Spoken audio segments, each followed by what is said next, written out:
on the next episode of Pawn Stars. What you got here? What I have here is a one-of-a-kind item taken from the White House during the Reagan years. Yeah, looks like a bag of poo to me. This isn't just any poo, son. This is authentic Ronald Reagan poo. Now, if this is a real authentic stool sample from Ronald Reagan, this could be huge, and I want it in my shop. Okay, how did you get this? Well, I used to work as a janitor for the White House. I came across this gem lingering in the president's personal restroom one day. He was known to leave a few stragglers from time to time, and I figured I'd scoop one up in hopes it would be worth a pretty penny someday. Okay, now do you have any proof or documentation for this? Yeah, this is a picture of me taking the poo out of the shitter. Okay, well, what are you looking to get for it? Oh, I don't know. How about $5,000? Yeah, no. I was thinking more around $10. $10? This is surely worth more than that. Look, I'll throw in some arcade tokens or something. The problem I have is that there's not much of a market for poo. It's gonna be hard to sell this thing. Hey, what you got there? This is a piece of presidential history, chum. Looks like a piece of shit to me. How much you want for it? $900,000. Okay.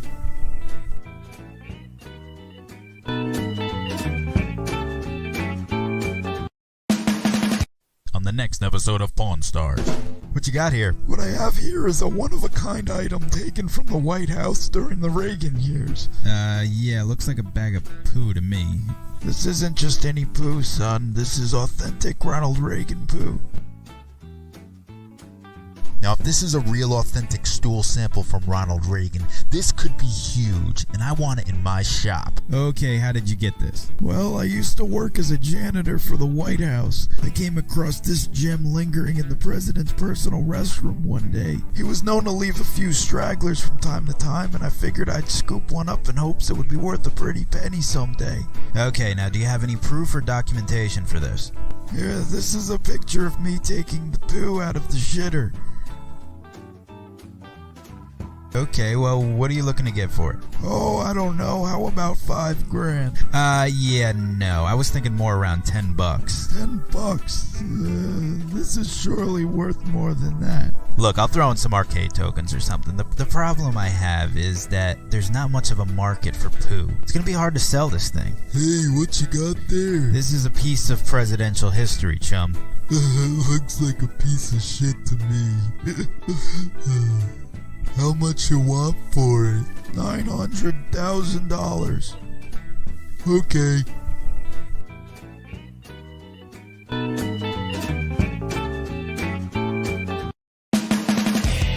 Shitty tattoos. Amoeba.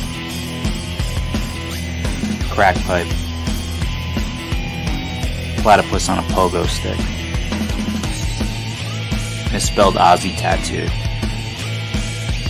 Properly spelled Drake tattoo. Tax form. The government. Justin Bieber making a pouty face. Fucking guy. Old sock with band-aid stuck to it. Rotten tooth. Random old guy flicking his tongue at underage girls at the supermarket. Melting ice cube.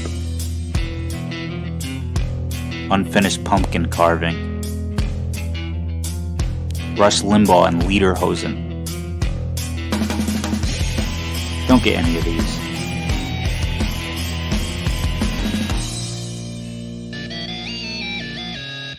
Thanks. You wanna know what happens after the final episode of Breaking Bad? Let me draw it for you. So this is where we left off. Walt's dead. Jesse gets away. Last we seen him, he was laughing like a crazy person driving away in his car. We'll get back to him. The next morning, the news is out. The great Heisenberg is dead. This guy's in the same spot smoking cigarettes. He breaks down and cries. Marie comes in, steals a knick-knack off the counter, then stares at Skylar. She kneels down and gives her a hug. The knick-knack falls out of her pocket. Sky goes, "Really? Now you're stealing my knickknacks? You got big problems, sis. And what's with you wearing purple every day? You a big fan of Grimace or something? Our husbands are dead!" Sky's like, "I know, but what's that have to do with you stealing my knickknack?" I mean, I was actually on the top of your head when you walked in here, you fucking weirdo. Marie slaps Sky. Sky's like, oh hell no. Shoves a knick-knack in her mouth, pours purple Kool-Aid down her throat, and hits her with some mean Muay Thai kicks. Cops come in. Sky's arrested. She shows the police the GPS coordinates to Hank and his partner's bodies for leverage. Cops are like, yeah, but you just need that bitch in the face, though. Like a lot. Yeah, you're going to jail for sure. Cops take her away. Walt Jr. shows up. Where's my breakfast? Sky goes to jail for a few years, comes out, shaves her head and eyebrows, and sits in a chair watching Pink Floyd's The Wall on repeat, never to be seen again. Walt Jr. walks in. Mom, where's my breakfast? Cut to Jesse living in a trailer out in the Salton Sea. Salton Sea, bitch! Completely cut ties with the outside world. Free from work, money, and stress, and lives completely off the land. Tilapia, bitch! Last but not least, Saul Goodman. Saul grew a beard, forced to move to Montana. Hunts moose for sport, and sells those stupid helicopter things you see at the local carnival on the weekends. Although not the ideal life, he remains optimistic. I want my breakfast. Oh no, come on. I said I want my breakfast. Alright, you know what? I'm done. I'm not even going to narrate this anymore. I'm done. The end. Breakfast.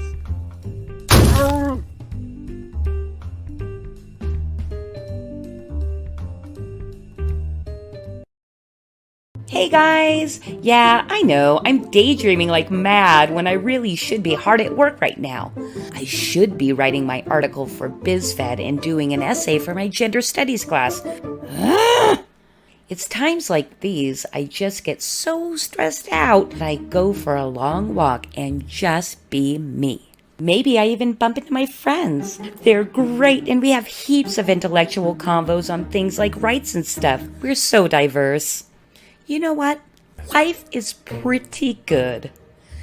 But things aren't good all the time. There are some people that just think wrong.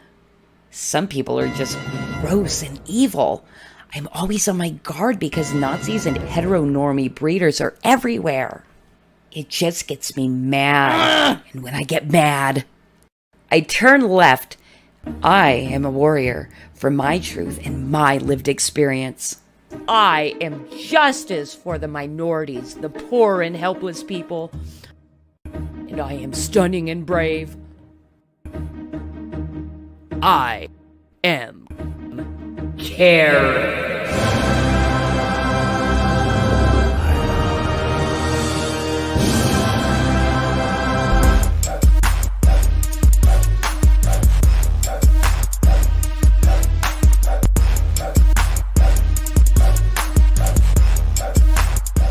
Don't forget, right? Elon could talk all the shit he wants. Remember, he had a McLaren F1. He made a fucking blowtorch. He's exactly. Crazy. Right. He's a silly super genius. I love the guy. I'm so glad he's alive. I am. I'm glad he's a real thing. No, honestly, I get a... Hello? Elon, I literally know it's you. I told you to stop calling me. Wait. I'm sorry. I love your channel. I need your help. I'm stranded in my Tesla. I need you to fix it. What? It's your company. No, Richard. Only you can fix this problem. Fine, where are you? Outside your house. Outside? What the hell?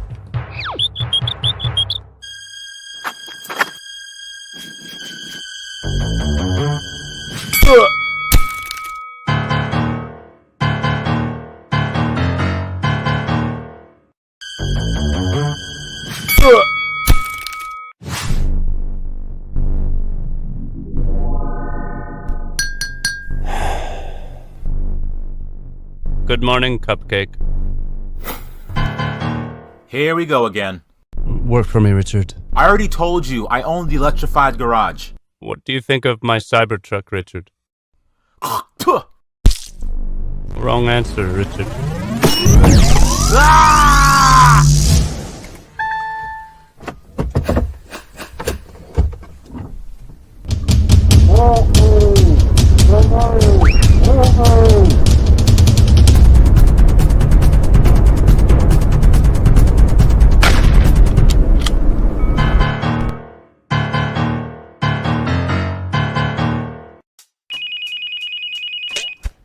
Yo, what's up, Slim Shady? You gonna come to Wildin' Out now that I dissed your ass? Nigga, what's up? This Nick. Get the fuck off my phone, Nick. You arrogant fuck. Play fucked up games with me, you in a fucked up prize, Slim. Yo, get the fuck off my phone, Nick, before I hang up and make you talk to my dick. Slim, just come to Wildin' Out. Stop the freestyling, bruh. I'm not going to Wildin' Out, Nick, because I'll be wildin'. Ow, and then I'll beat your ass, and then you'll be fouling. Damn, M, you must be off them mushrooms again, nigga. Nick, I'm warning you, get the fuck off my phone. You call me again, I'll hang you with Mariah's thong. Fuck you, Slim.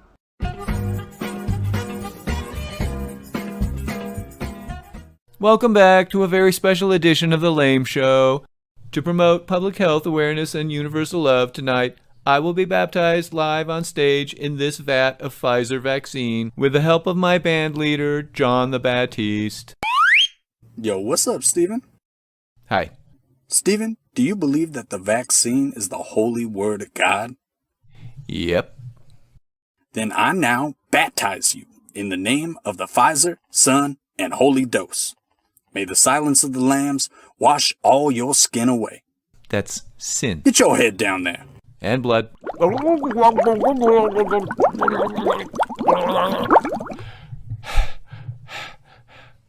How do you feel now? Sticky and absolved. Hey, Steven, I also heard that you were never circumcised. Oh, Jesus.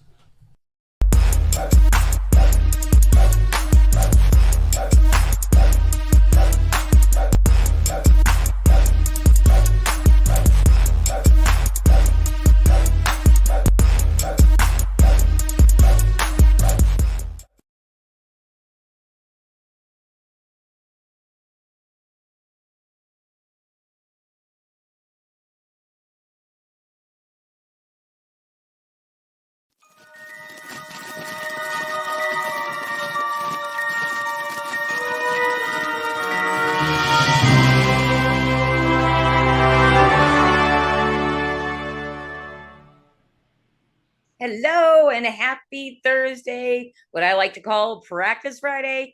I wanted to thank Joey B. Toons for the awesome cartoons up front. You also saw a couple of animations from Flip City as well, which in my own humble opinion are really freaking hilarious. Hope you guys enjoyed those.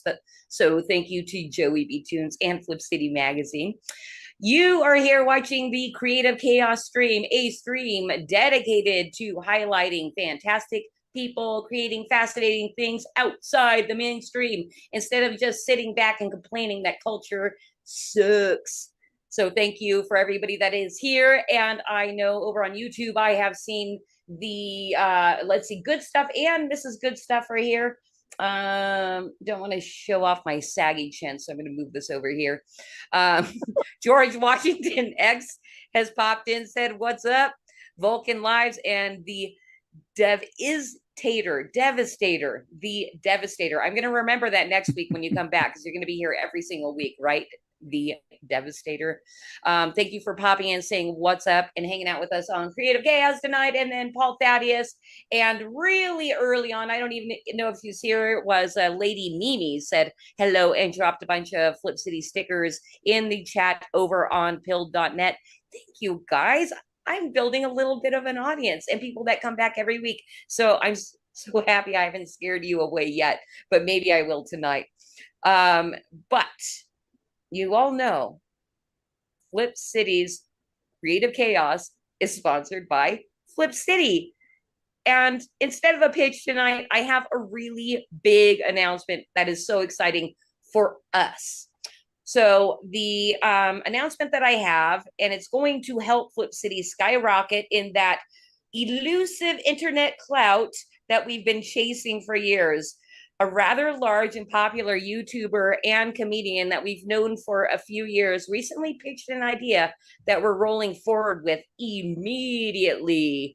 Some may recognize the name Joey B. Toons because he's got near 1 million subscribers on YouTube and has an enviable social media presence. Believe me, I envy it. His short form content is mostly hilarious commentary on clown world shenanigans, but he's also a cartoonist, and you can see one of his cartoons here. Men with cameras, 1800s versus the 2000s, and women with cameras, 1800s versus 2000s, and it is spot on. Yeah, that's a little bit of Joey B. Toon's work. When he started on YouTube, his goal was to do animation, and you saw plenty of his animations to open the show. So in each new edition, you're going to find new cartoons by Joey in a piece we've named Concerned Citizens Corner. Now, you can see more of his work right now if you head over to the free magazine on flipcitymag.com. It's free, damn it. And we're super excited to collaborate with Joe. And he says he loves Flip City. So what I'm really saying here is if someone with almost 1 million subs on YouTube loves Flip City and is honored to connect his popular brand with ours, what's stopping you from checking out our free magazine? So check it out at flipcitymag.com. If you want to go straight to it, it's flipcitymag.com/free-magazine. And like I said, it's free, damn it. Go look at it. If you don't know what Flip City is and you're watching Creative Chaos, I don't even care if you stay around for our guest. He might care. But you got to go check out the free magazine. You can even have a separate browser open, flip through the free magazine, see Joey's stuff, see all the funny stuff that we published over the years in our sampler, and then go download it. Give us your email and download the free super sampler. All right, there's our pitch for tonight. It is time to bring in our beloved, and I think he's been called, a national treasure, Batman. Batman, you look like you are in your bat lair today. I am in my Bat Cave studio today, for sure, for sure. We have a comic book artist guest, and I'm in my comic book studio. Lots of fun stuff in my studio here, but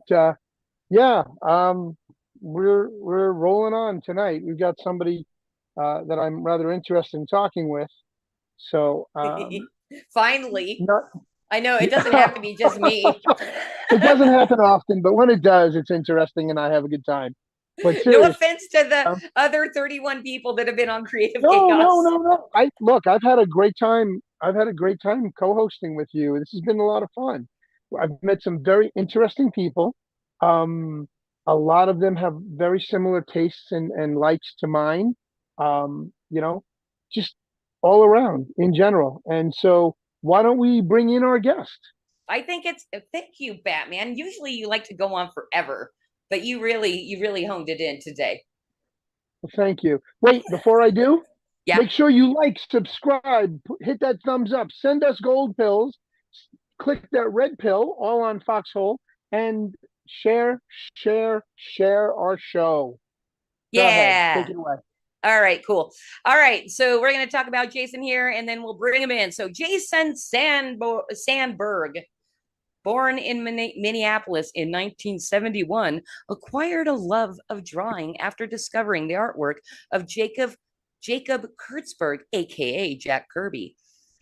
Sandberg's paintings have been exhibited in Minneapolis and Manhattan. Now, Jason has published what I believe is his first comic, Jupiter, which critic and art historian Scott McCloud classified as uncategorizable. But don't worry, y'all. I'm going to bring Jason in and force him into a category. Jason! Hello, happy Thursday Eve. Happy Friday Eve. Happy Friday Eve. Yeah, practice Friday. We're practicing. Christy, I'm Batman. practicing with a beer. That's a good start. That's a good start. Thank you for having me on. I'm looking forward to chatting with you. All right, awesome. Okay, so I'm going to give you a little background on Creative Chaos. I used to prepare all kinds of questions and stuff like that. And I am practicing actually having a free-flowing, free-form conversation. But I do want to start. I'm really not going to force you into a category, but I'd like you to kind of describe what Jupiter is and why that art critic would say such a horrible thing. So you're saying you're going to take a concerted and deliberate effort to be more spontaneous. That's what you're telling me? All right, very good. So Jupiter is what I call the other kind of OMAC, the one-man anthology comic. So it is it's a variety of different stories Sometimes there's a short story, could be 3 or 4 pages. Sometimes there's a 1-page strip. Sometimes every issue is going to have an installment of an ongoing story, which will eventually be one large graphic novel when it's recollected.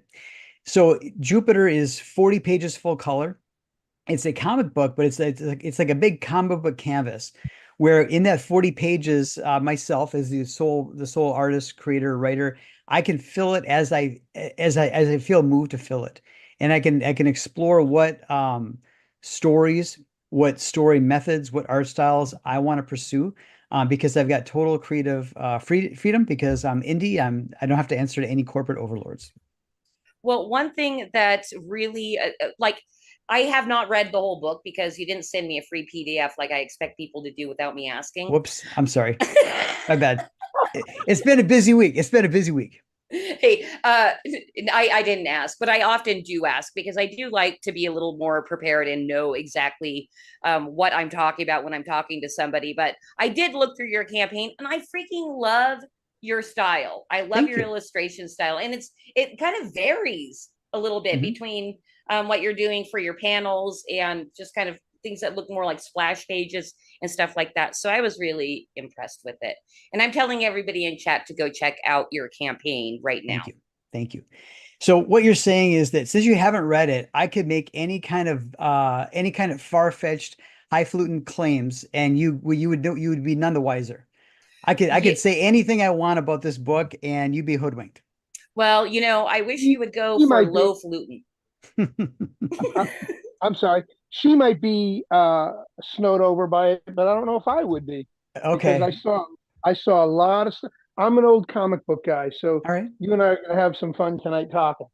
Nice.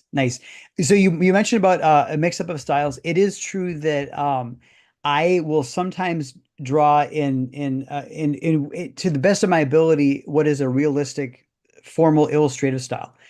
Other times I can emulate the style of Jack Kirby, because within the world of Jupiter, one of the characters will read what's a Jack Kirby comic book in that universe.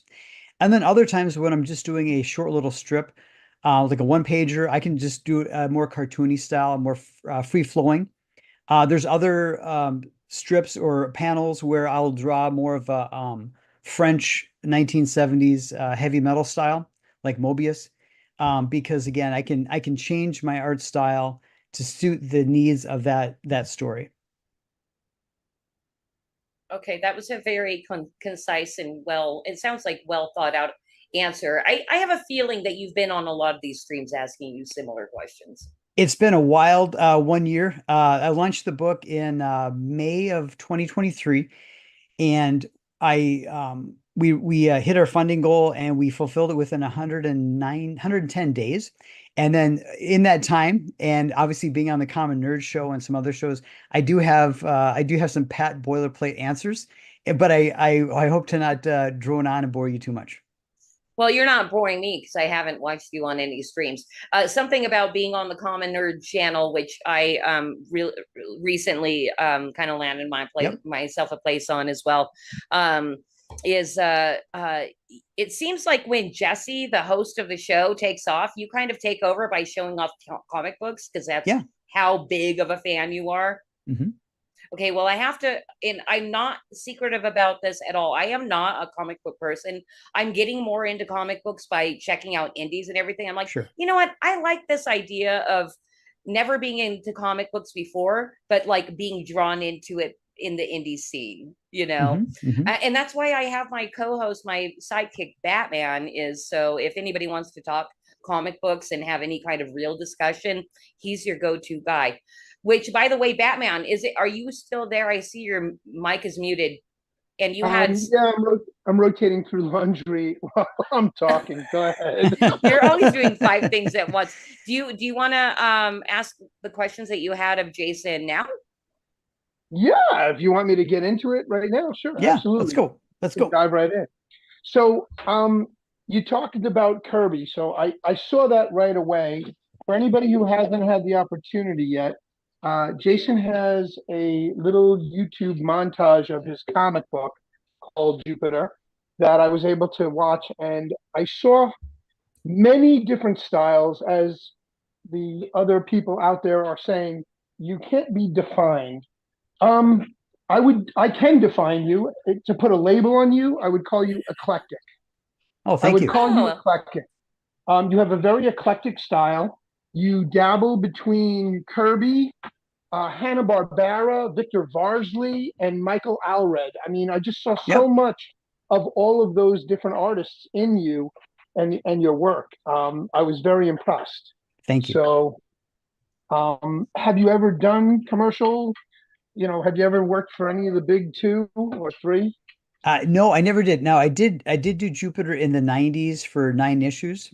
And it was back then Jupiter, that iteration of Jupiter was it was black and white, 24 pages a month. I ran 9 issues. It was critically acclaimed but poorly marketed. And Diamond, the distributor, they loved it. Everybody who bought it back in the 90s, they kept buying it, but I couldn't move the needle. I couldn't get more stores to carry it. Couldn't pick up any readers. I kind of never lost readers, but I couldn't get any traction. So, being in my, being at that age where it's like, hey, it's time to get married, time to get a house, time to have kids, time to get a more serious job, I hit pause on it. And with the advent of the crowdfunding business model about 5 years ago, it suddenly became apparent that crowdfunding is more direct than the direct market. It's going directly to customers versus trying to entice a brick and mortar retailer to order 10 copies and then find 10 readers. So that's what got the ball rolling several years back. And here we are now. So while I have been in the comic scene in the past, and but I've never worked for the big 2, I actually never wanted to work for the big 2. Kind of digging into the history of the big 2, how they treated people like Jack Kirby, I was like, I can like the characters, I can like the great work done by some of the creators. I want nothing to do with these people in a business sense. That's pretty cool. I didn't know you were that punk rock. Yeah, no, I applaud you for that. I got to be honest with you. Because of my previous show back in the day, I used to go to toy fairs and Comic Cons all the time, and we used to do interviews with the vendors and the artists on a regular basis with my old company, and it was actually a lot of fun, and I enjoyed it, but I also got tired of it because it became very commercial, and I was a big indies collector back in the 80s. Okay. When indie comics were like the big thing, mid to late 80s. I've since lost most of those books to a flood we had in our basement. Oh no. About 8-10 years ago. I had probably about 30 boxes of comic books that were destroyed. You're breaking my heart. Yo, you have no idea. I lost Badger. I lost the entire run of Badger. No.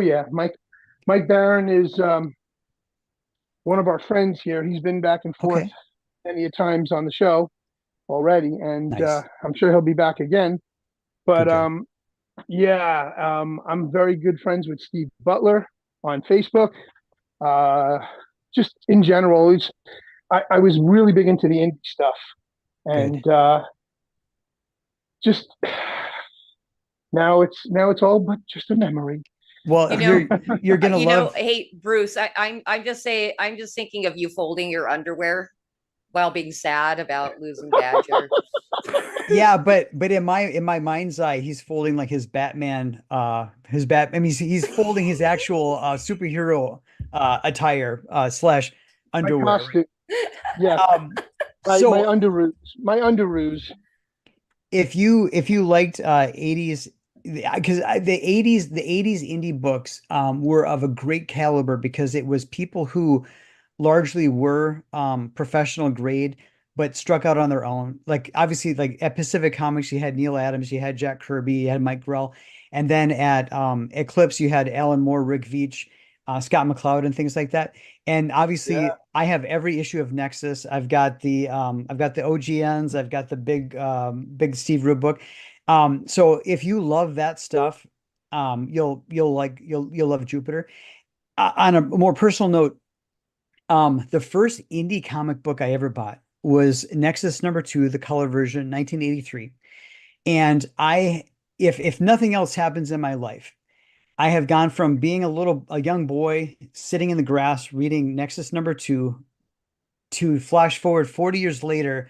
I'm DMing Mike Baron, talking to him, sending him a rough copy of Jupiter for him to read, and then having this kind of good casual back and forth with him. And then when it's my birthday, Mike Baron sends me a message with a little picture saying happy birthday. Aww. And it's like, okay, I don't care what else happens. It doesn't matter what else happens. I'm good. I'm good. I couldn't ask for anything more. I'm going to keep doing what I'm doing, but in terms of having come full circle, life is sweet. Life is sweet. Very good. Very good. So where did you learn your art? Where did you train and where did you work out of or where did you go to school for or pick up on your own the talent you currently have? So summer of 1977, Star Wars is in the theater. I bought my first comic book, Captain America 214 by Jack Kirby. That stuff hit me right at the age where, all kids are kind of drawing, doodling, but I was at the right age, right time where it really went into overdrive. And I became just a lover of drawing. And I would take guidance from the comic books. And it was like the magic trick. The magic trick of taking a 2D plane and doing the optical illusion of having motion and energy and kinetics, that was like a magic trick. So I was just enamored with art in general, but comic books in particular. So from there, it was every day after school, making my own comics, just as terrible as they were, just doing my best. And then just basically staying with it. And then right. I would take art classes in high school as electives in college. But again, this is a time when there was no support for there was really no support or approval for art, for comics as an art form. So it was pretty much outlaw. It was outlaw art. The Kubrick School was there, but it was too far away to go to. It wasn't realistic. And again, I didn't want to end up working for the big two. So I just stayed with it. And then I'm to the point now. I can look at the work I did in the 90s and I can admire aspects of it. And it's like meeting an earlier version of yourself. That's kind of fun, but it's hard for me to look at to the extent that now I think I'm finally hitting the point. I'm finally hitting the point where I'm drawing the way I should be drawing, and the artwork. I'm happy with the artwork that I'm doing now. So I'm in a good spot, taking care of my health. I've got a good another 40, 50 years here. So I'm going to keep plugging away and continue to hopefully get better. But in terms of formal studies, formal apprenticeship, it was all DIY and just doing my 10,000 hours or whatever Malcolm Gladwell says. Yeah, and I need to apologize because I did say in your bio, because I had no other reference, that this was maybe your first time publishing, but to know that you self-published multiple issues of Jupiter back in the 90s, that's freaking cool. And I'm kind of interested in how it worked back in the 90s to get your stuff in. Did you immediately submit to Diamond? I mean, what was that journey like for you? It was about 1997 where I think I hit the point where it was beginning to click, where I was like, okay, this is marginally kind of on a good day, passably professional. And at that point I said, okay, I think it's clicking. And again, this is post the 80s black and white boom and bust. This is post the image color boom and bust. So it was really a bad time, generally speaking. There wasn't a wave for me to surf. I was really swimming against the current. But anyway, I put together 3 issues of Jupiter in black and white. So I would have a lead time, and I just followed the submission process for Diamond. I put it together, sent it in, and then meanwhile, I was pen pals with some people that I had respect for. I would just put together a little care package of my strips and send it off, not to get published, but just to get feedback and things like that. Because again, I was working. I was not doing many cons or anything like that. So I was getting some feedback. But anyway, Diamond, they looked at it. They said, yeah, this is quirky. It's going to be an uphill battle, but we like this book. And so they accepted me for solicitation. And what that means is that you would plan out, you'd have a timeline, and you would have a month where your book was in the Diamond catalog. The retailers would have a month to put in their order, and then Diamond would cut you a PO. And then you had like 60 days or 45 days or whatever to get it printed and get it shipped or picked up for their distribution center. And then from there, it was a couple of weeks to get through their distribution centers and into the comic book shops. And again, because it's the direct market, and which is still the case largely, the retailers, they would get a discount off the cover price, but they owned it. They couldn't return it, anything. It was non-returnable. Right. So it's pretty much how that works now, right? Yep. It is how it works. So it's different from the newsstand model back in like the golden age and so forth, or even the newsstand model. I think now for even magazines, like at a Barnes and Noble or at a newsstand, where they'll order it, and then for the most part, if they tear off the covers and send back the covers, they get credit. But with the direct market, it is the retailers buy it, and then they own it. And there's some knock-on effects that have occurred because of that. Specifically, things like gimmick covers and variant covers and covers where it's a variant cover, but you've got to order 25 of the crap cover to get the one good cover, and then the retailers try to flip it on eBay. So there's a lot of like kind of ugliness, and there's a lot of heavy-handedness, where the Marvel or DC, they'll say, okay, we are only going to give you the variant cover, or we're only going to give you this discount if you buy say there's a hot book. We'll only let you order the hot book if you order a certain $1,000 worth of the crap books. Right. So I have been very blessed over the years, because all of the retailers that I've had like a personal relationship with in terms of my LCS owners, all of them, at all the places I've lived in Minnesota, I've always had fantastic retailers who looked out for me, who gave me great discounts, who were interested in what I was buying, and just good comrades. It was just good camaraderie.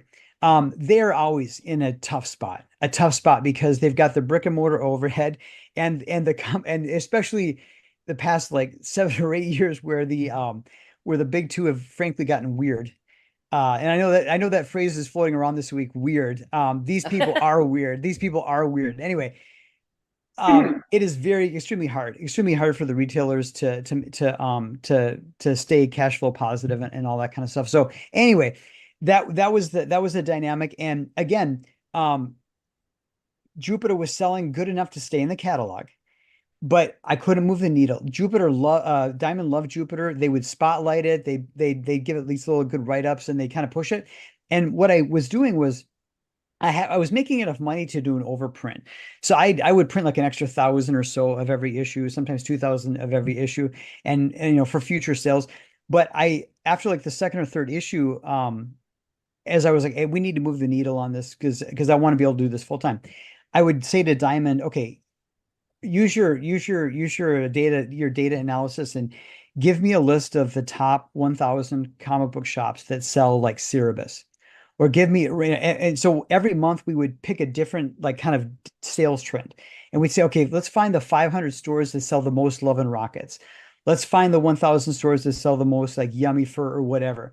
And I would put together a little promo pack. I'd take one of my overprints, put it in a bag, put it in a cover letter, give it to Diamond. They would ship it free as part of the usual weekly shipments to try to get some retailers to take a look at the book.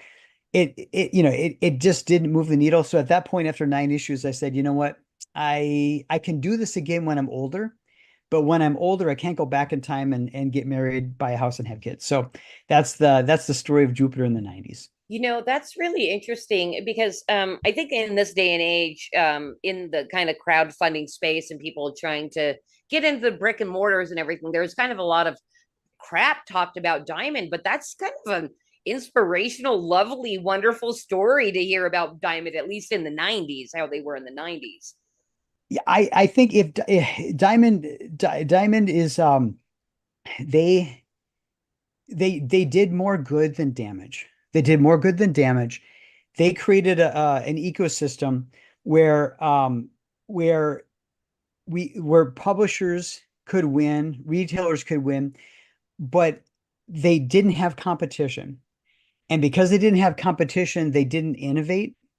So all in all, I had great experience with Diamond. It was the dynamics of not being able to get through, not being able to get the attention of the retailers that meant I couldn't move the needle. But Diamond was always good to me.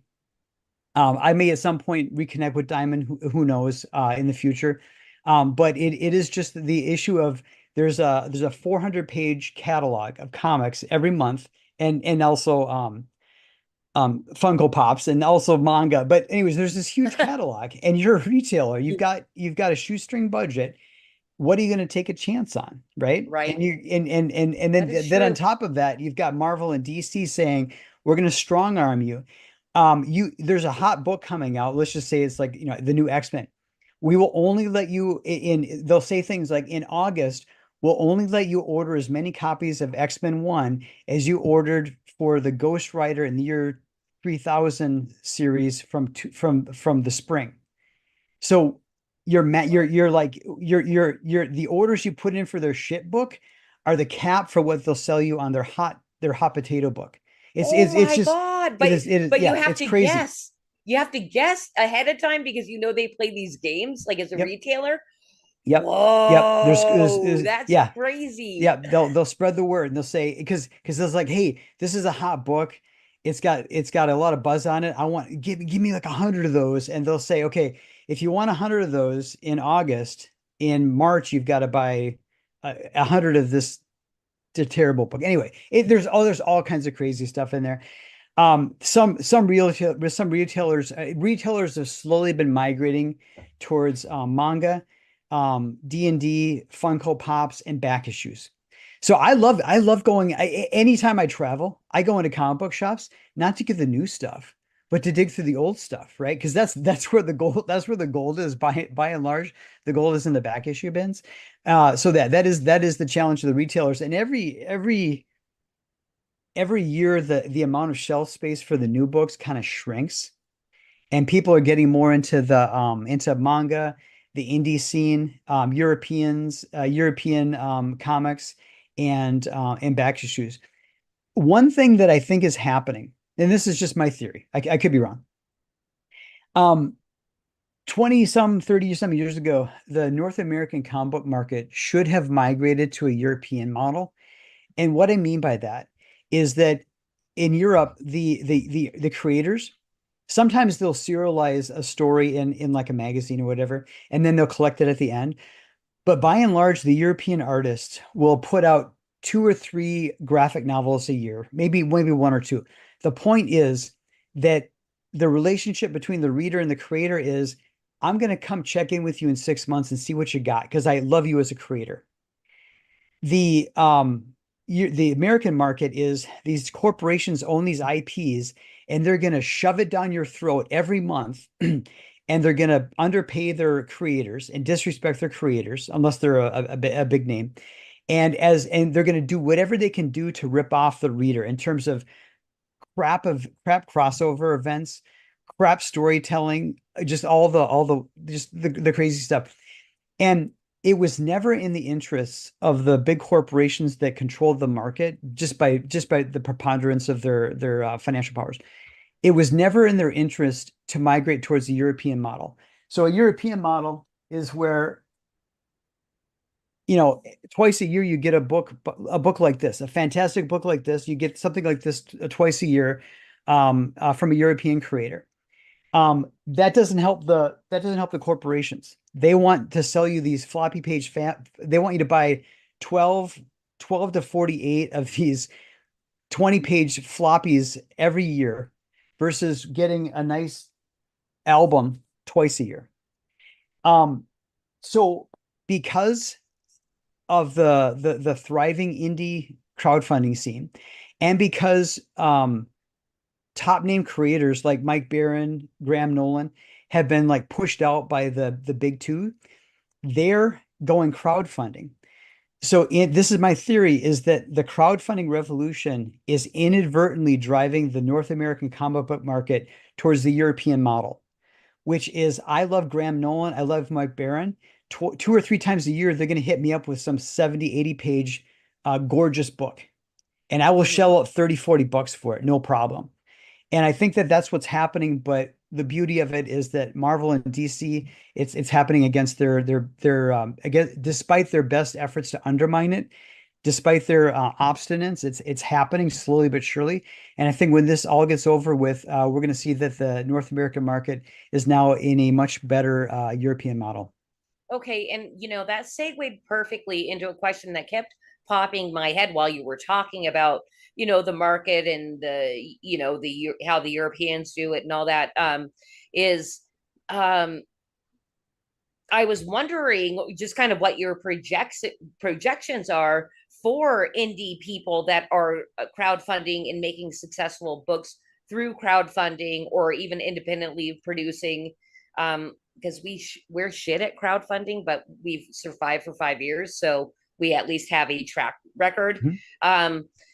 If it's going to be something that would be recommended for indies to try to do and be is in the brick and mortar, is that going to survive? I mean, what do you think is happening in that space, the brick and mortar store, and them being able to pick up on the indie thing?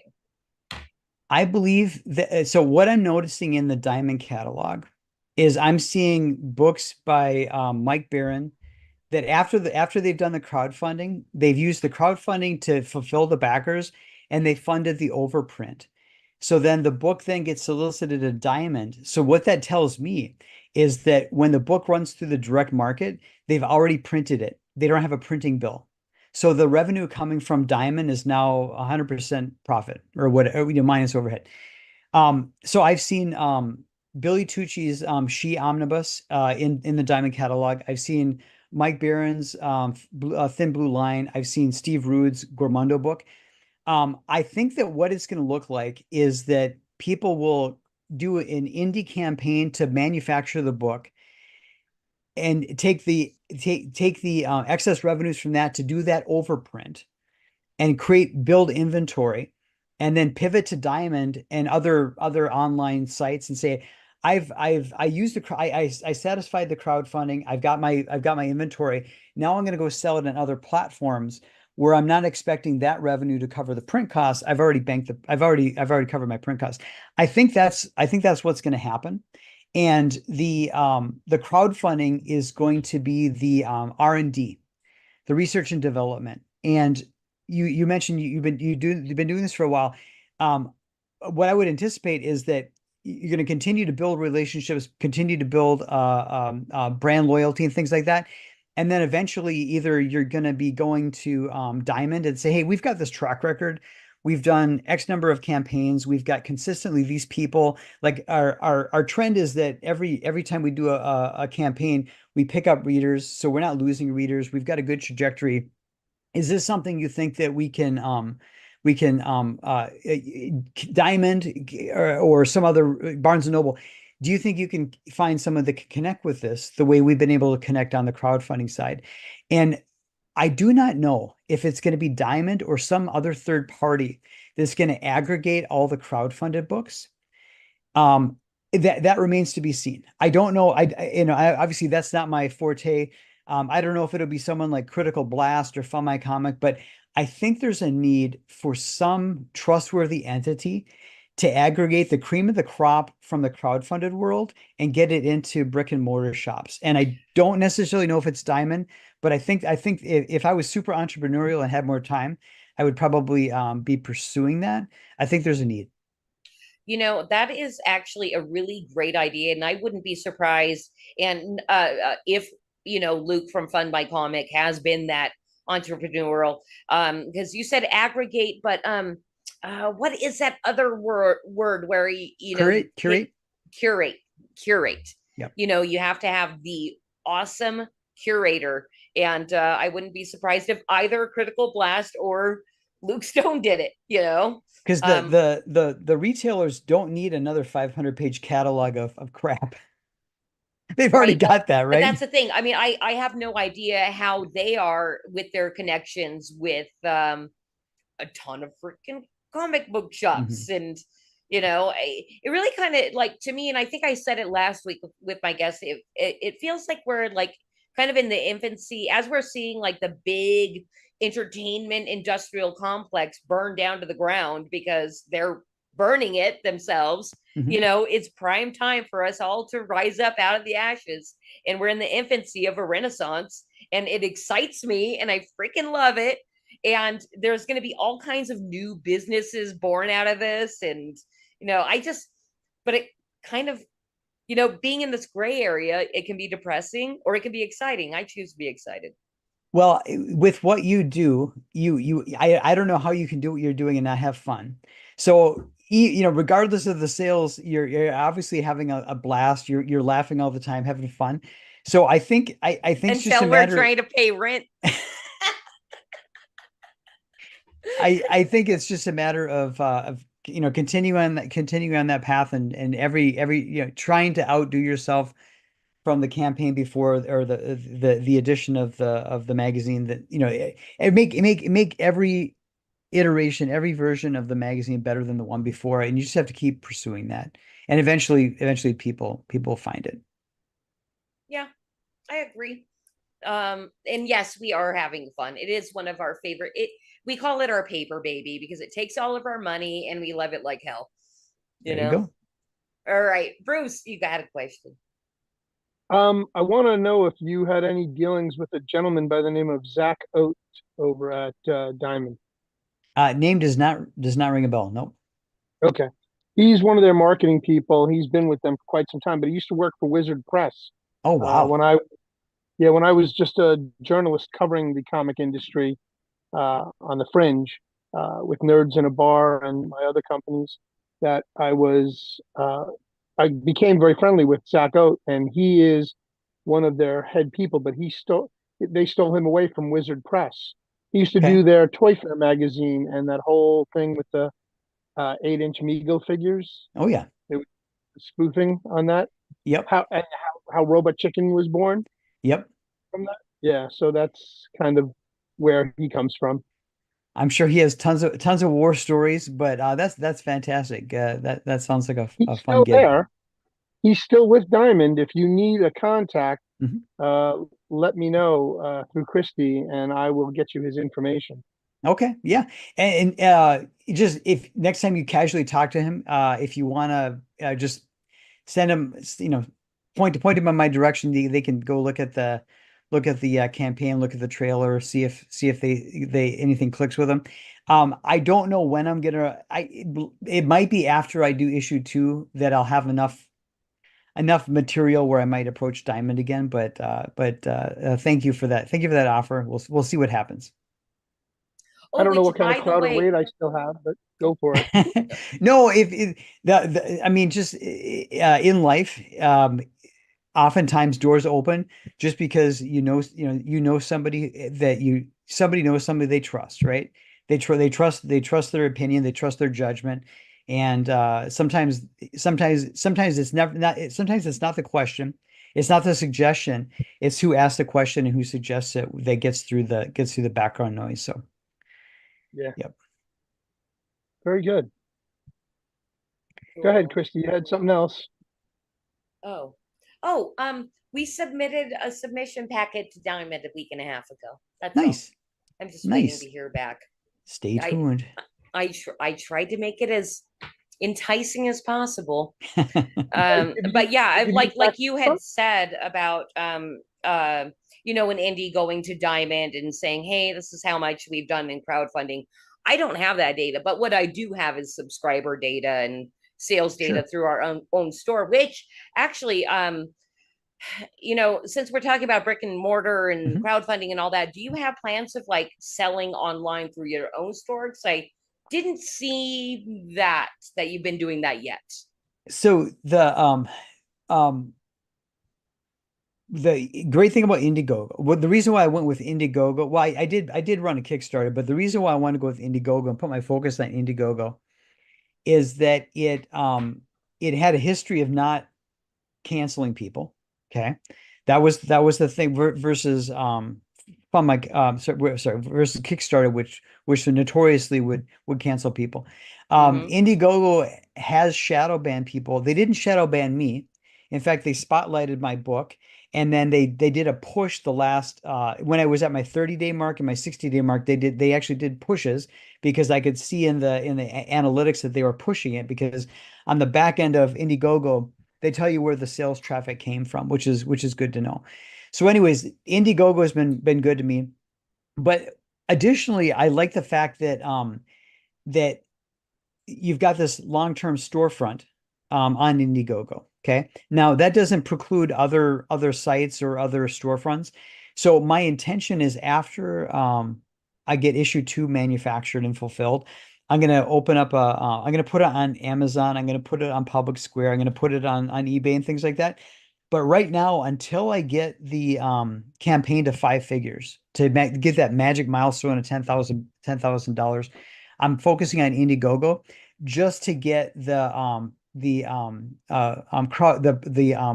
social proof. Like when you go to a town you've not been to before, there's 2 restaurants. One's got a line around the block. One there's got no line.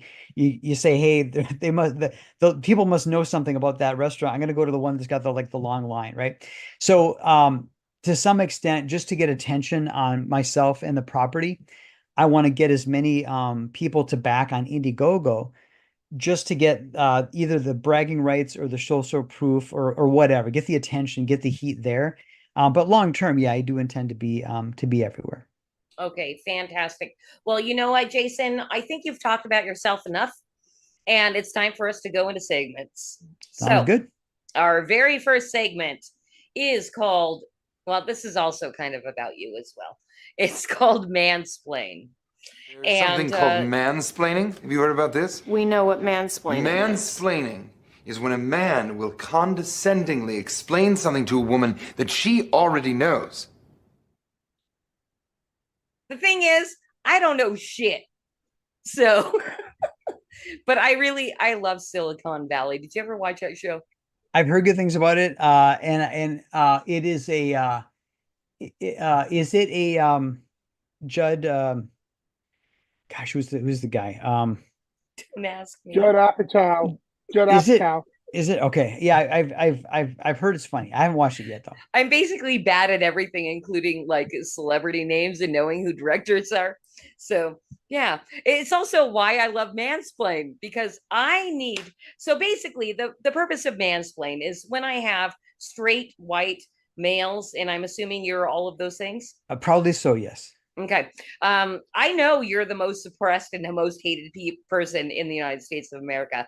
So with my giant platform here, the media would have you think so. But go ahead. Yes. Oh, I'm sorry. I just meant I hate you that much. Okay. All right. Well, I can't. I can't. All I can do is be myself, and you gotta run your own mind and run your own life. But okay. All right. Anyway, wow, I'm so ADD. It's so sad. Yeah, what were we talking about before going into mansplain though? That I'm oppressed and hated. No, me in particular. Well, yeah, by me. What did I tell me where does this come from? Where does this come from? You know where it comes from? What's the root cause? I've only known you for a very short time, and I like you. But no, it's already I don't. Too much. I hate you. It's already too I hate much. you. No, I like you and I hate you at the same time. You're very good on the common nerd stream. You're like very good at like finding that exact empty space to be like, zing, there's my joke. And I'm like, damn it. That is could have taken that. That does speak to my skills as a writer, because I hear everything as everything that happens around me is a setup to my punchline. Well, I mean, but what's actually more impressive about it is that you're on a stream with Jesse, and that guy does not STFU ever. And like, how does he find a second? Like, Jesse, he finds the second.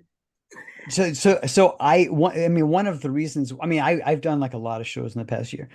I love Jesse, and I felt like I was at home on a show. But the why he is fantastic for me is he does all the heavy lifting. He does all the heavy lifting.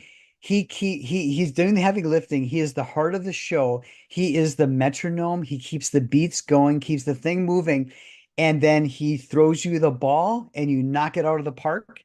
And it is fantastic. But yeah, it's because so I've got a day job. Everybody's got a day job. Jesse, that's his job, and he's all revved up. So we can go in there with like our best effort, and we can be at like 75% energy, 50% energy, as long as our brain's working. He's like Energizer Rabbit, right? And so he's keeping it going, and then you just have to be synced up, and then boom, you mic drop. It's fantastic. I couldn't ask for a better host. You know what? That was actually a perfect mansplain. It was totally unplanned. But for anybody wait a minute. What makes it a mansplain? What makes it a mansplain? You totally explained exactly how to work in the Common Nerd podcast, which I'm a new member of, and I'm like, and I'm always sitting back like, well, I don't know if I should say anything yet. Okay, so help me out. What's the difference between explaining and mansplaining? I literally don't give a shit. I needed a little stinger that was fun and cute. So that's the difference. It's very good. The show. So ladies out there, I do want to tell you something. What is more cruel than mansplaining is when a guy doesn't say anything and just watches you fuck up. That's cruel. That's cruel. Guys will do that. You would rather have a guy mansplain than sit there and watch you try to put gasoline in a Tesla. Oh God. Yeah. Well, that's the thing. Like I only learned about mansplaining because of, popular culture and all the complaining about it. And I'm literally sitting there pondering like, what the hell are these people complaining? These literally are just women that hate men. Yeah. Because I grew up with a strong father. Like my dad is fucking awesome, and I'm blessed to have him in my life. Good. I go to him for advice still. I listen to my husband. Once in a while I do my woman thing and I'm like, you're wrong because blah, blah, blue. And then he'll explain things and I'm like, you're still wrong, but maybe not. But whatever. Like, I just love and respect men. And that's what's the point of mansplain actually, is I'm giving you a platform to actually speak because you're so oppressed. Well, as a father, your dad won at life. That's what guys want to hear. That is fantastic. Now, the only thing more corrosive and dangerous than mansplaining is marksplaining. That is when a Marxist-Leninist tells you how the world works. That, believe me, ladies, mansplaining is bad. Okay, but if you have to sit there and listen to someone marksplain how the world works, it's bad. It's bad. I don't know if I've ever, well, no, I must have. I've had to because I live in Southern California and beyond that. Oh, beyond that. I have more. Do you want a rescue mission? No. Okay, listen. I love Southern California. I really do, like, as a place and location, and the people in Southern California are not assholes if you're outside of a city. It's actually, people are friendly. It's cool. But yes, everything else about California poop. Anyway, I live in Southern California, and basically all the women in my family are teachers. Oh boy. So yes, I've heard plenty of Marxist-splaining. Okay. Oh yeah.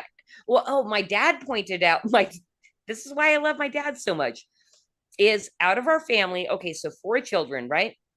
And then everybody gets married, and then we're not talking children yet, but so you're talking 8 people, right? Mm-hmm. Out of those 8 people,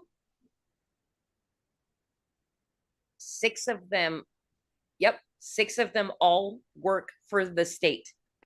in one way or another. It's my Tax brother eaters. and myself are Tax the only eaters. ones. It is. And what's hilarious is my brother and myself, we're both business owners and entrepreneurs. You know, it's like,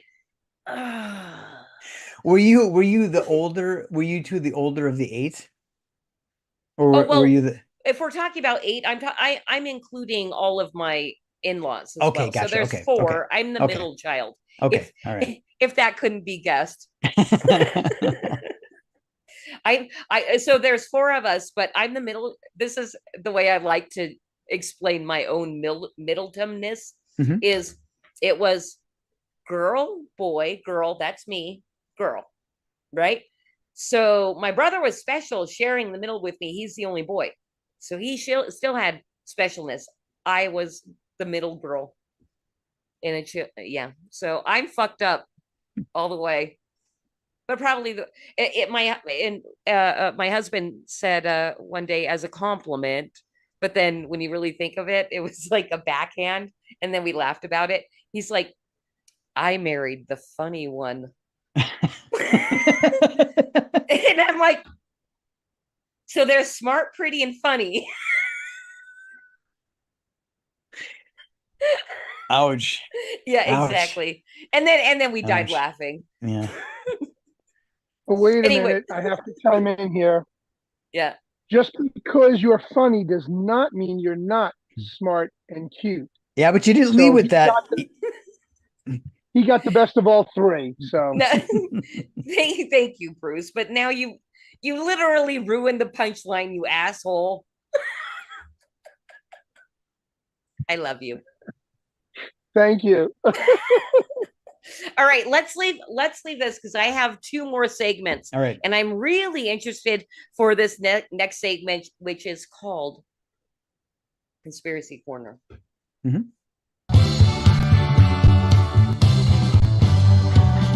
I wanna live with a conspiracy girl. I could be prepping the rest of my life with a conspiracy girl. Those were aliens. All right, here we are in Conspiracy Corner. I am absolutely protected. So this protects us from YouTube banning. Is this not proven, Bruce? We've never had any kind of strikes or warnings. We can talk about anything in Conspiracy because Corner. it's all a parody. It's all a joke. No, It's all a joke. No, hold on. Is that a tinfoil hat or aluminum foil hat? Listen, semantics, baby. It's tinfoil hat, okay? It's because when they fire up the HARP antenna array in Alaska, it's got to be a real tin. Otherwise, the programming's getting through. Well, we're doing a little Hollywood magic here. All right. For the stream, so it I'm- works. I'm It's a in- tinfoil hat. I'm in with the kayfabe. Got it. Go. All right. So I was like scrolling through your Twitter, and Mhm. obviously, like, it looks like you're maybe like not on board with every narrative that's fed. So obviously you're a conspiracy theorist. And this is one of my favorite ways of getting to know people is like, I want you to out yourself on the Creative Chaos stream as to how big of a conspiracy theorist you are. You can say whatever you want. We can talk about any subject. I may have knowledge of it. I may not. Okay. She didn't mean she wanted you coming out of the closet. She wanted you coming clean about your Okay. conspiracy theory. I'm sorry. Go ahead. Come out of closet. So we've arrived at a weird, awkward state of affairs where pretty much all the conspiracies have turned out to be true. So I don't know what I got. I don't know if I got anything for you. I mean, it's just Well, like, okay. I guess Well, you, why don't, you can why do, don't we we can do talk we about? can do 20 questions and see if I think something is a conspiracy. But Okay. all right. You know what? Hey, Bruce, do you want to go 20 questions and we'll do yes or no's and maybes? How's that sound? And then me and you will Like- just trade off. like moon landing, Like real or fake. And Okay. right. And you can say yes, If no, I maybe. throw you- If I throw you a question, Bigfoot, you say true or false, yes or no. Believe or No, no, he don't has a believe. maybe. He has a maybe as well. I think we can allow maybes. Oh, we can allow a maybe. Yeah. Absolutely. You can allow a maybe. All right, So true, Bigfoot. false, or maybe. Yes, Big- yes, no, or maybe. Bigfoot is real if he's an interdimensional entity. If he's only in this reality, it's a hallucination. It's not real. Okay, now my turn. The COVID-19 virus was never isolated.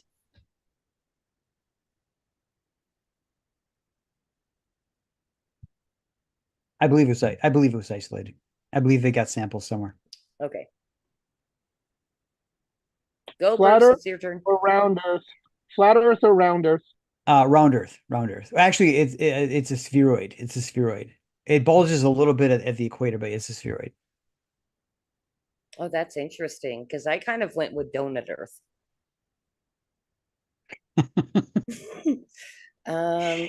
Now, what's happening with the iron core and the Van Allen belts? That's who knows. Well, you didn't want to go deep, so we can't talk that right, much into it. right. Okay. Cryptids. So the Loch Ness monster is actually a whale dick. If a whale has a dick and it goes on its back, it looks just like the Loch Ness monster.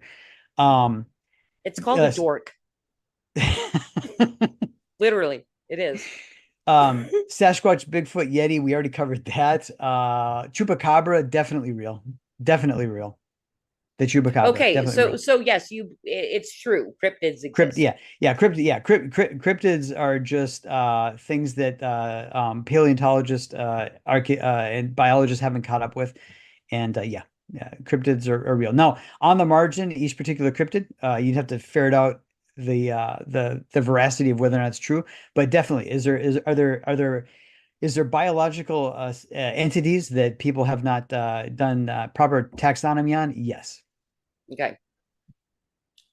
Very explaining. Okay. We should go back into the mansplain corner. I'm gonna mansplain the conspiracy. Okay.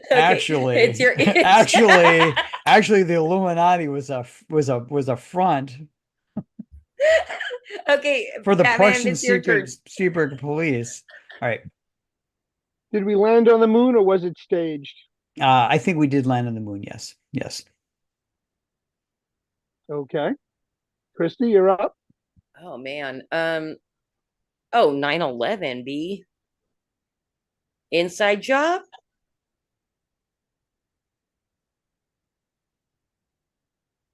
I think there was potentially a stand down on 9/11 in order to create an incident that could justify other policy goals. I do believe that the planes hit the building. I do believe that building number 7 was brought down intentionally. I actually heard the audio of that on the day it happened. The pullet, and that we've been warned to step back because they're going to take down building 7. Now, is that because there was significant damage because of it's just the sheer kinetic energy of the other 2 towers coming down did enough shifting that things were out of alignment and building 7 was going to fall regardless, or into its footprint, or if because there was like a CIA center in there, they had it prefabricated to demolish it, to not let it fall into that's interesting. I've never heard anything about within the theory. So say you've got an intelligence asset, and say it's a facility, and you can't stand up guards and stuff like that. If there's a danger that it's been breached and you want to basically evacuate it and make whatever's in there unusable to the person that breached it, potentially you could put explosives in there. Now, would you put explosives into a structure in the middle of the most densely populated American city? Doesn't seem right. But but I do think that I think that the Saudis potentially knew about it ahead of time, and I believe that potentially there was a stand down because they were doing a training exercise the same day. All right, moving on, because we can go on forever and ever about 9/11. It is literally, is that okay? Yeah, it's fine. Yeah, I'm good. Okay, I'm good. okay. I'm good. Okay, cool. Because I do have another one already lined up, and I bet Bruce does too. Yeah, hold yours. You just let me go on this one. Sandy Hook, crisis exercise or legit? Oh, that's Bruce. You're really bringing him out of the closet if he doesn't say totally legit. Okay, so it has been so long since I looked at that. I do not believe that anybody should be sued for $1 billion for questioning something. You. I do, and really, I would love all the people on CNN that are saying that Trump was not shot. I really hope they all get sued for $1 billion. I honestly, I don't think, I couldn't say. I think it was a legitimate shooting, but I think that they took advantage of the fact that people were questioning it to do the outrageous lawsuits. But I've got no reason to believe that they didn't, that it wasn't a real shooting. Okay. Go ahead, Christy, you're up. Is the mainstream and I don't have $1 billion. Is the mainstream media a legitimate organization practicing media? When the mainstream media adheres to sound journalistic processes and actually reports the truth, they're acting as journalists. When they are intentionally putting their thumb on the scale, intentionally acting as the propaganda arm for either big business or a given political party, they are basically doing marketing for an agenda.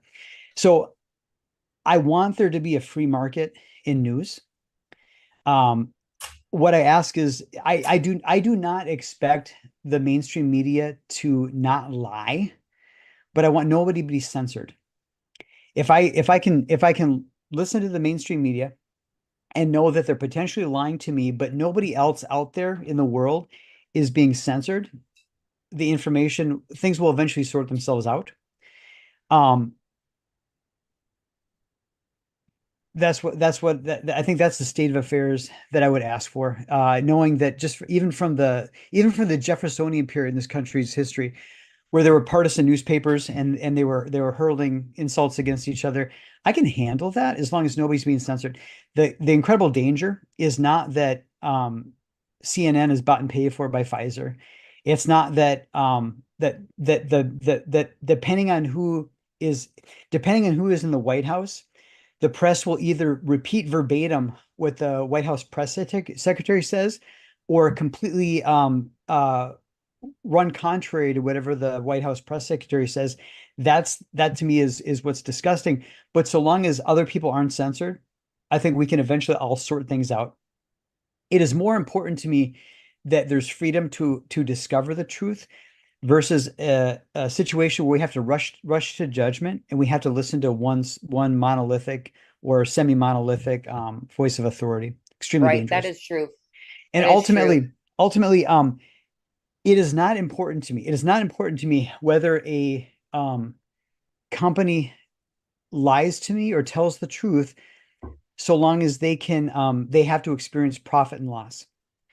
And it does not matter to me whether or not a government lies to me or tells the truth, as long as it must balance its books.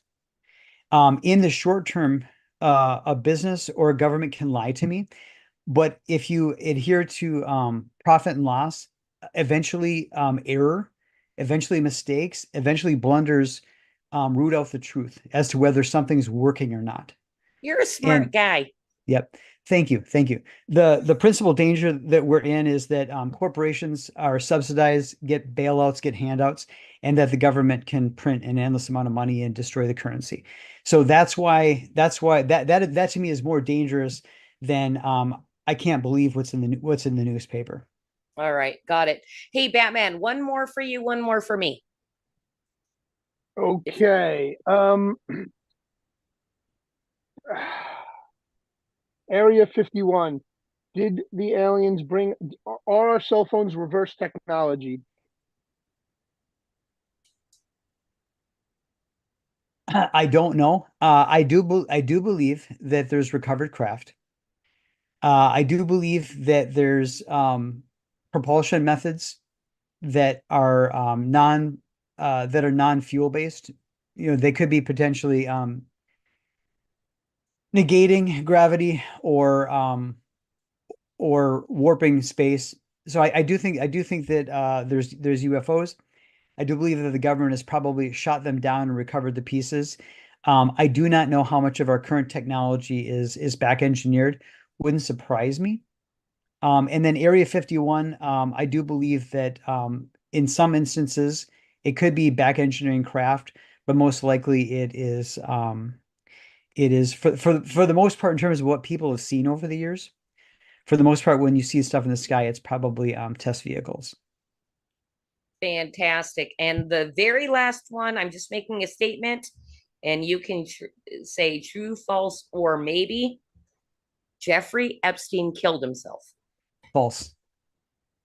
Hells yes. Addendum and a follow-up. Is Jeffrey Epstein really dead? I do believe he's dead. Do believe he's dead. If he were alive, they would have if they wanted to keep him alive, they would have negotiated some sort of special like you know how Pablo Escobar he basically built himself a prison. When Pablo Escobar had to go to prison, he basically built himself this prison, which is basically like a spa. It was basically a house, and he built it, and they said, okay, put the fence around and so Jeffrey Epstein, were he alive, had they wanted to keep him alive, the intelligence agencies, they would have figured out something cozy for him. They would have hidden him away, but he would have been living in relative luxury.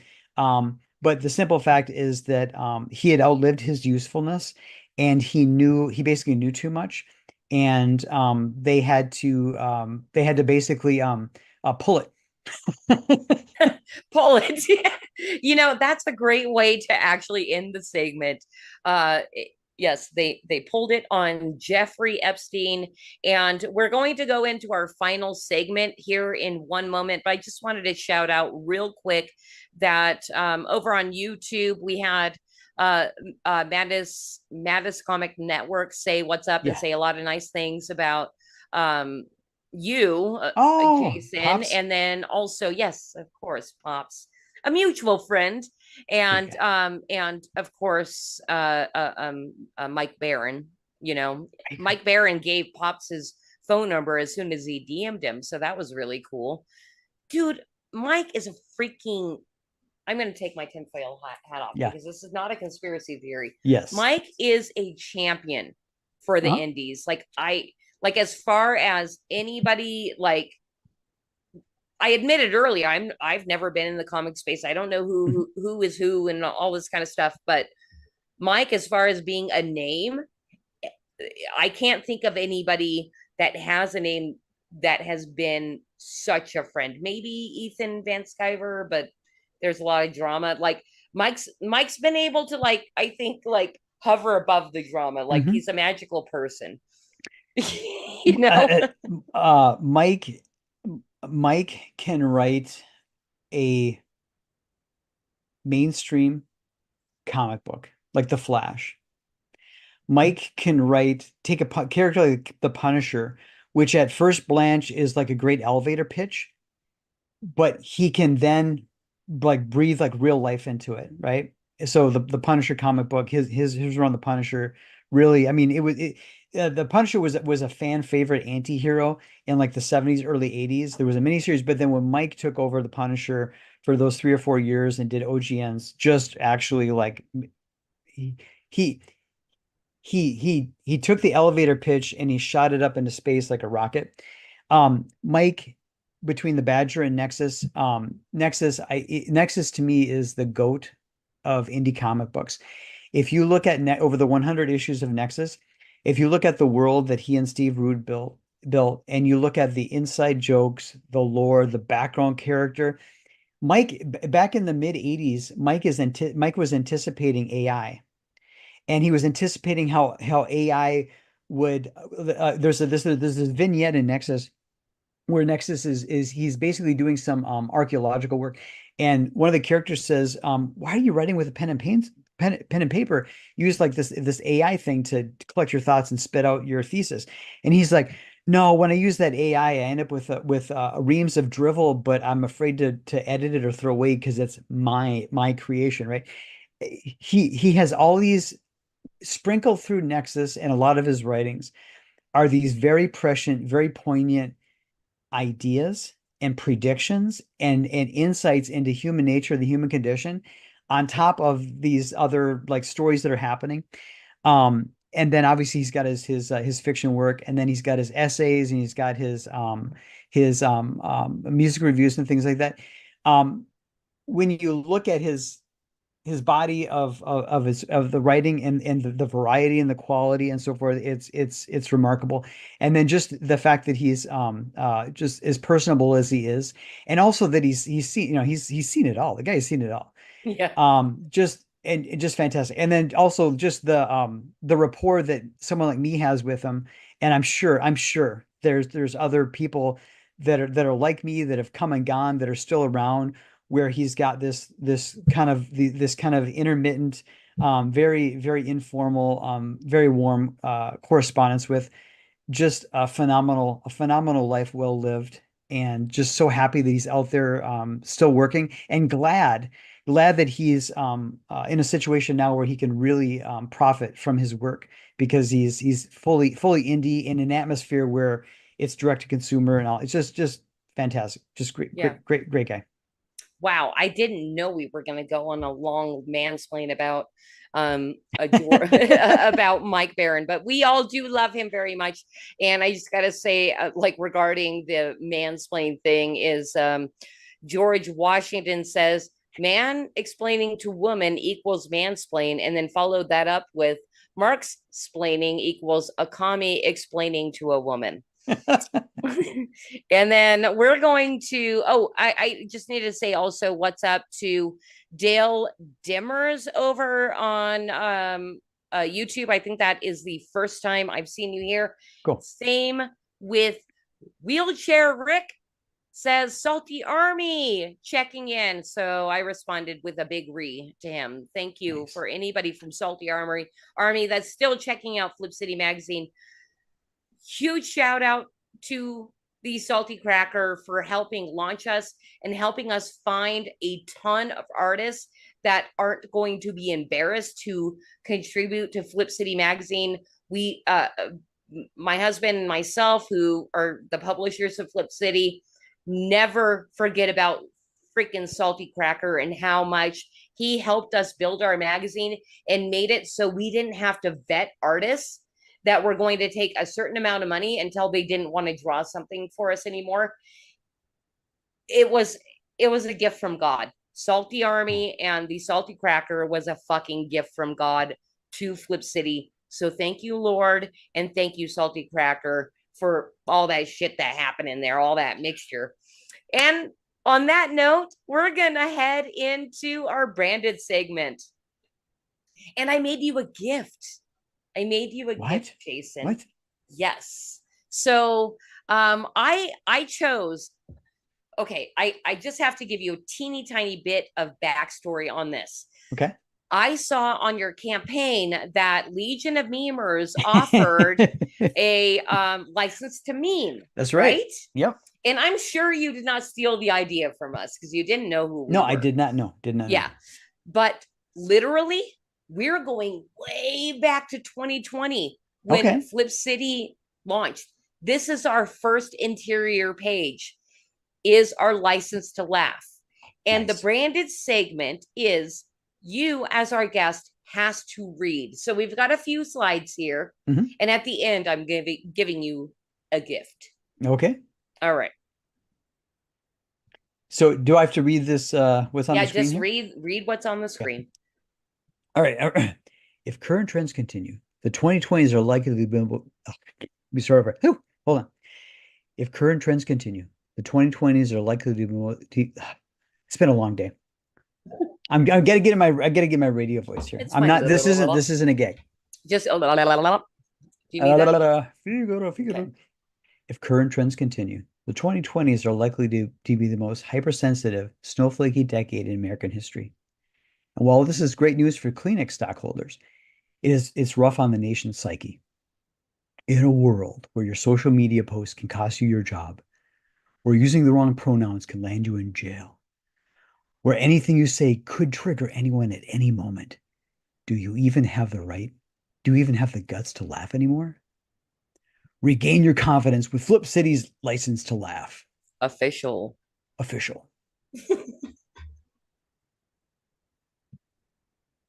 this, here's our license to laugh. Nice. Oh yeah, so you could do any of those laugh styles. Yes. Nice, very good. And do you have a snort? I sometimes snort. Clip or print. And do I need to read this too? Well, yes, of course. Okay. Clip or print and present any time your laughter or general optimism is met with sneers, derision, or the threats of physical violence, or any time your laughter is just genuinely inappropriate. Flip City's official license to laugh is not an endorsement of your joke, act of laughter, or overall sense of humor. Flip City bears no responsibility for the tastefulness of your jokes.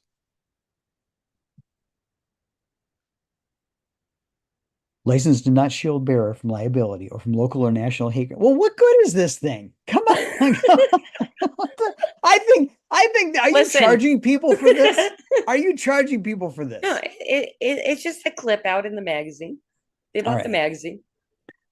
License does not shield bearer from liability or from local or national hate crime statutes. What?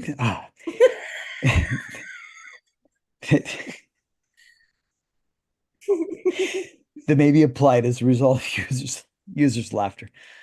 License does not prevent persecution at the hands of the state. Now recognized by most social media platforms. Boyd in Silicon Valley and Cuba. Right.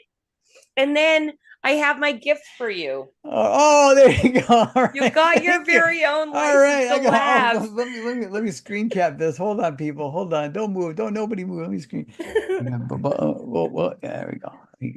I got the little screen cap thing there going. All right, I'm gonna laminate that. Thank you. Yes, Thank you. You're very welcome. And I did have to ask if you were going to choose, cause if you can just back up one. Jason, if you were to choose a laugh style, would you do a write-in?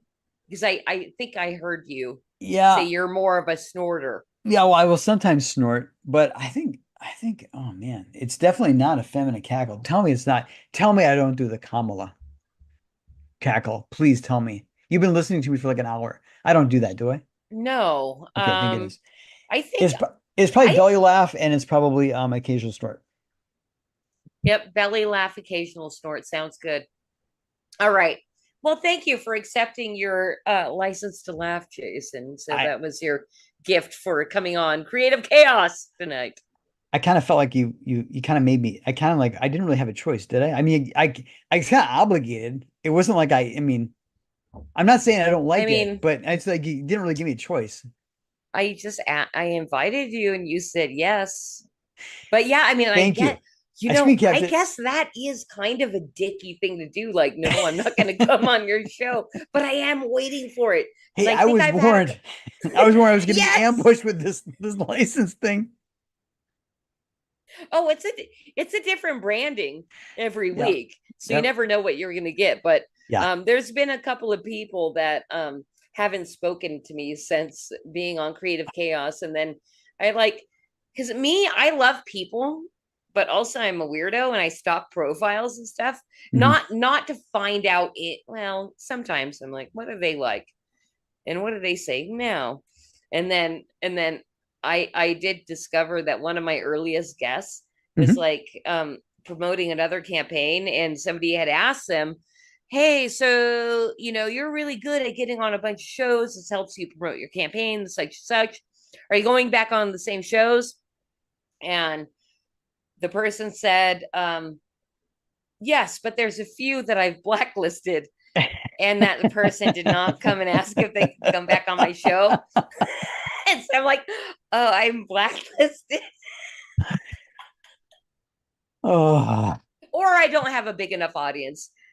Actually, I think we attract like really poor people or something. You know, like I don't there's never been anything where we're promoting an actual like this is happening right now and people have backed. But we haven't even been doing it a year yet. Right, that is something I'd love though, is to do a launch stream or have people on where people watching the show are actually going and backing. That seems really exciting. It is, yeah, it is exciting. I do, in addition to Jesse's show, I do a show on Fridays called the Friday Nights, and we have been running for a year. And we typically, if there's a creator on, we usually get 2 or 3 people to back during the show. So we're building up that. We're trying to build up that. We're trying to build that up. So you're so you're inviting me on soon. Okay, great. That is correct. Just DM me. That is correct. I will connect you with our scheduler. I'll connect with our scheduler. You have a scheduler? Yeah, it's Mad Ruth. It's Craig's channel. And he handles the scheduling. So I bring the dad jokes and a little bit of show prep and my perky personality, and he handles the scheduling of the stream and booking guests and stuff like that. So, well, division of labor. One thing I got to say about Mad Ruth is I've seen him. Now I know that's a man. In a lot of chats. I mean, it's 2024. Just because I said he. Were you just judging on the video calls you've had?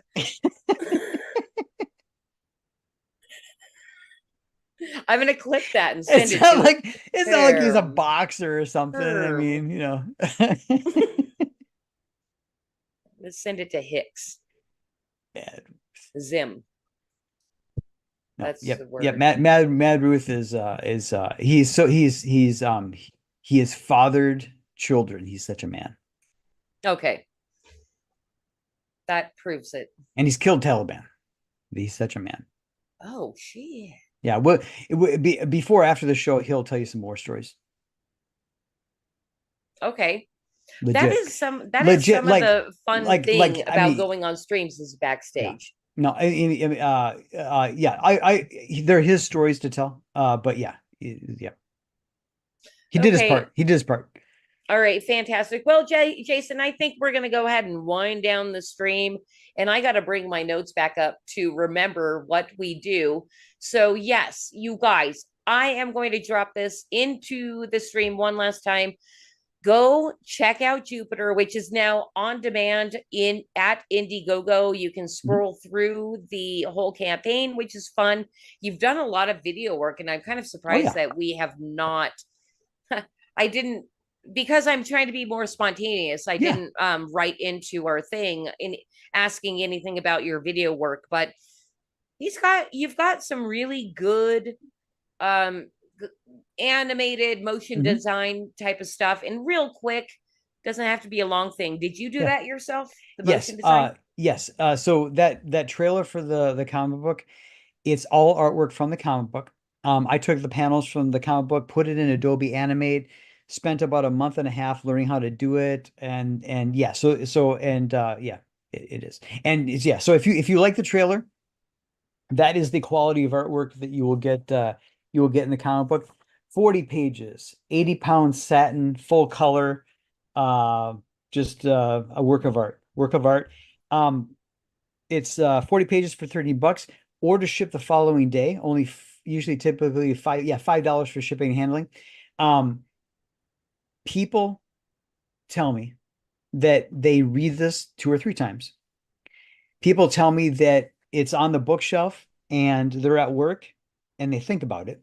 They're eating their lunch in the cafeteria, and there's like paging on the overhead speaker, and they're like, Jupiter. And they think about vignettes from here, and then they'll be like on the way out the door on the weekend to go to like a ball game, and they'll pause, they'll pick it up, and they'll like flip through it and go, Yeah.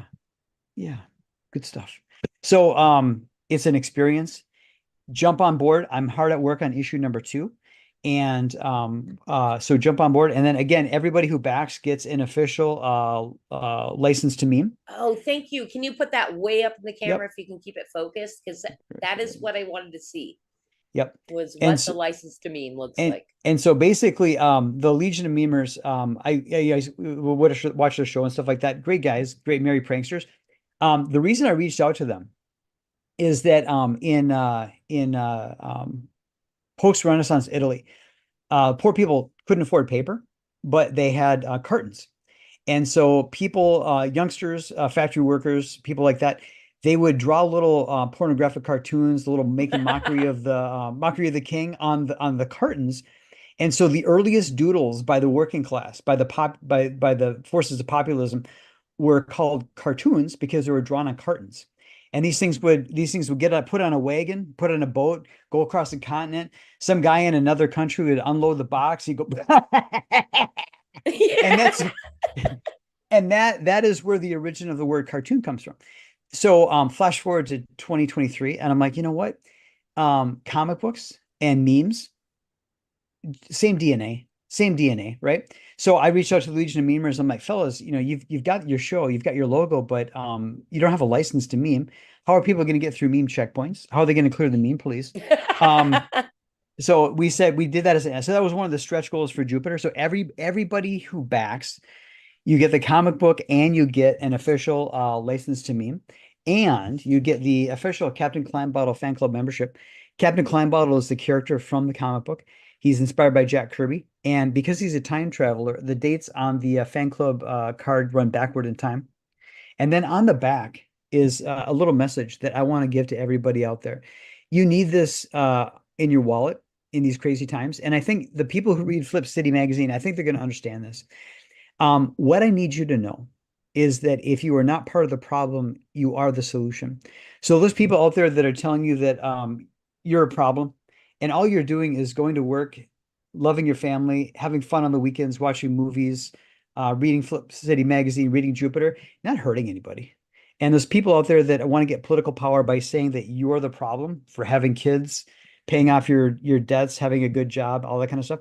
They're actually the problem. You're not the problem. You are the solution. If people were more like you out there watching, if they were more like you, there wouldn't be actual problems. So anyways, I think everybody should have this nearby within reaching distance, perhaps in their wallet, so they could flip it out and say, listen, I'm free. I'm a good person.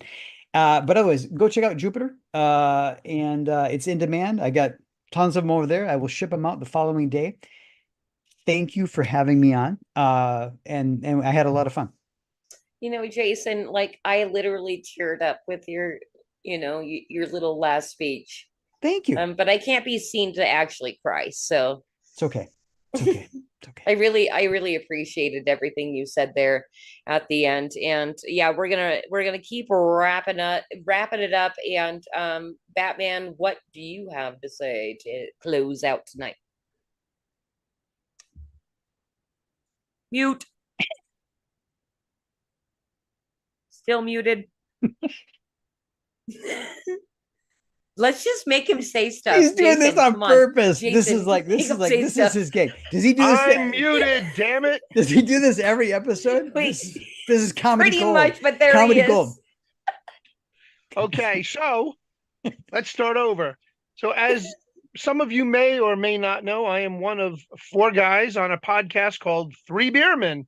And you can find us on 3beermen.tv. That's the number 3, BEERMEN.tv. And you can watch us on Rumble, D-Live. We were on X, but I don't think we are yet. I don't think we're back on X yet. We will be getting there eventually. All in good time. But this Sunday, the show will be featuring little segments here and there. And we're going to be discussing my upcoming reconstructive neck surgery, which happens that following Tuesday.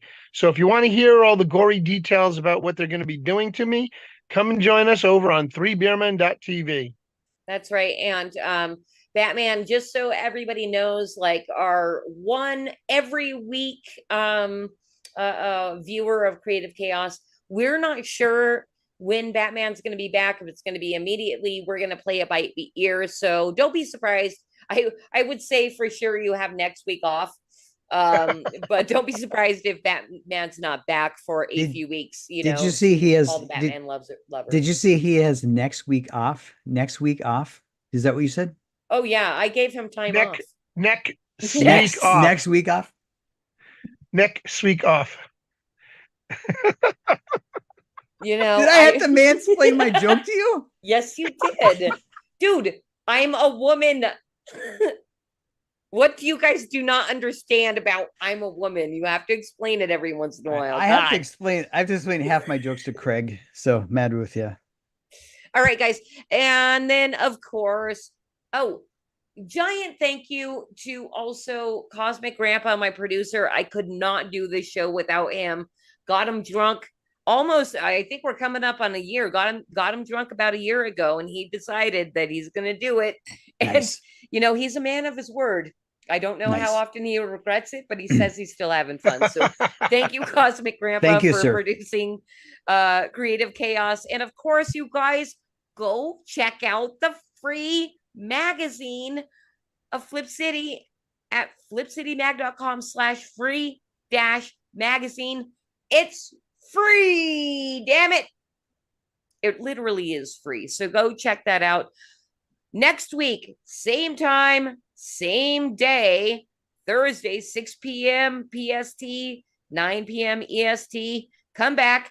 And our guest is going to be RJ Carter, Critical Blast. I'm so excited to make him do Conspiracy Corner.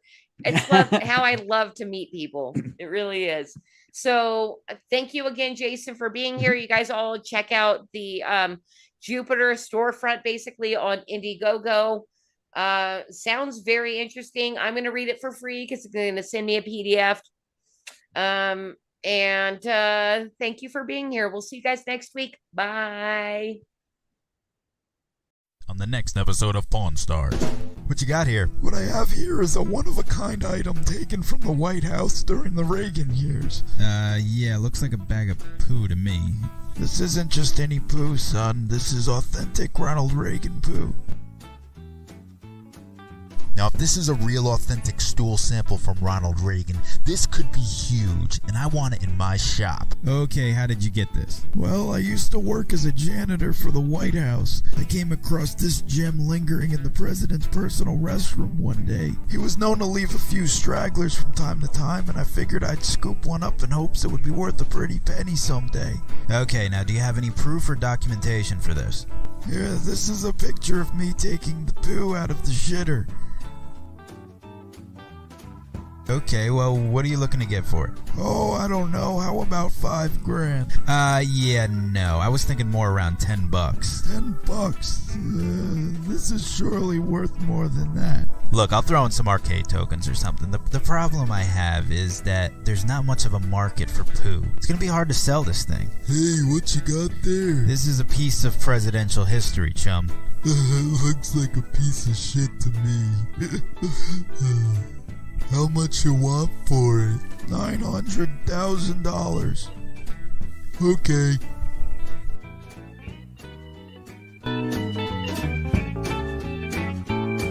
Don't forget, right? Elon could talk all the shit he wants. Remember, he had a McLaren F1. He made a fucking blowtorch. He's exactly. Crazy. Right. He's a silly super genius.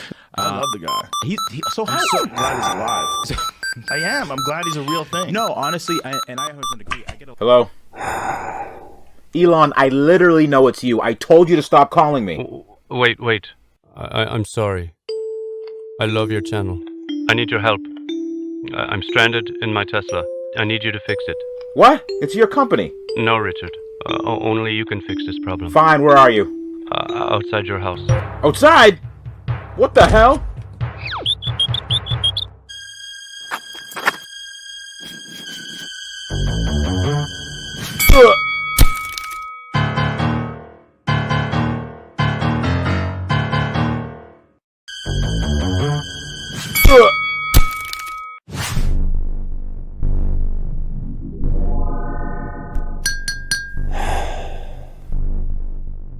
Good morning, Cupcake.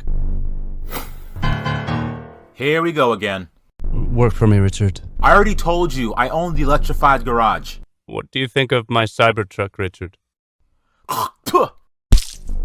Wrong answer, Richard.